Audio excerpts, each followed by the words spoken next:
Queridos amigos, estamos iniciando con la palabra de Dios en este miércoles 12 de noviembre.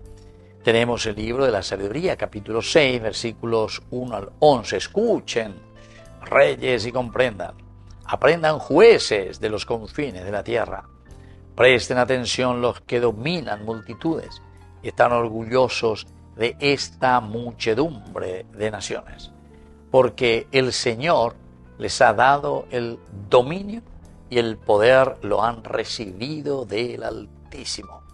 Él examinará las obras de ustedes y juzgará sus designios.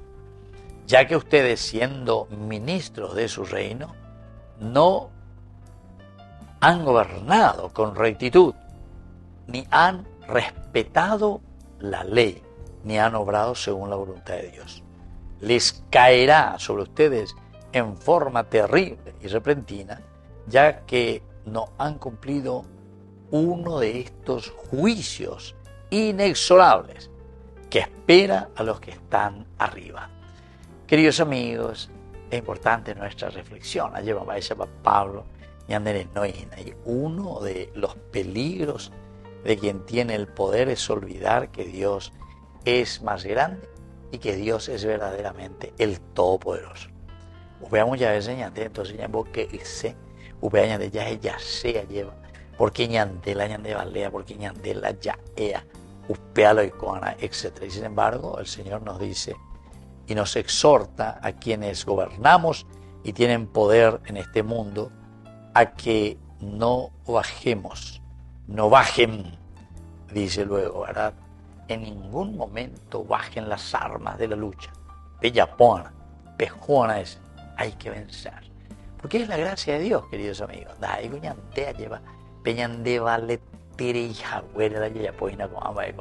No. Incluso, queridos amigos, muchas veces ni tenemos todas esas cualidades que nosotros pensamos que tenemos. Pero salimos después airosos. Es decir, quiere decir que la gracia de Dios que trabaja inexorablemente en nosotros lo va purificando nuestro corazón y nuestra vida para que seamos buenos cristianos y honrados ciudadanos. La ley ni han obrado según la voluntad de Dios. Él caerá como ustedes en forma de paloma y también en este sentido verán ustedes la voluntad de Dios. Queridos amigos, vamos a pedir también esa gracia para nosotros. Ya esa mina veían de ya la voluntad, llevaba Eva la hipotágina. El hecho de que nosotros vemos aquí que está este signo tan lindo de la presencia del Espíritu Santo que inunda nuestro corazón. Arañandere enero veían de yarabi, catete, hetamba y ponaya y potat. Y anden en araña de la pisacuera y sobre todo para nuestra comunidad. Que la bendición de Dios descienda sobre ustedes, el Padre y el Hijo y el Espíritu Santo. Amén.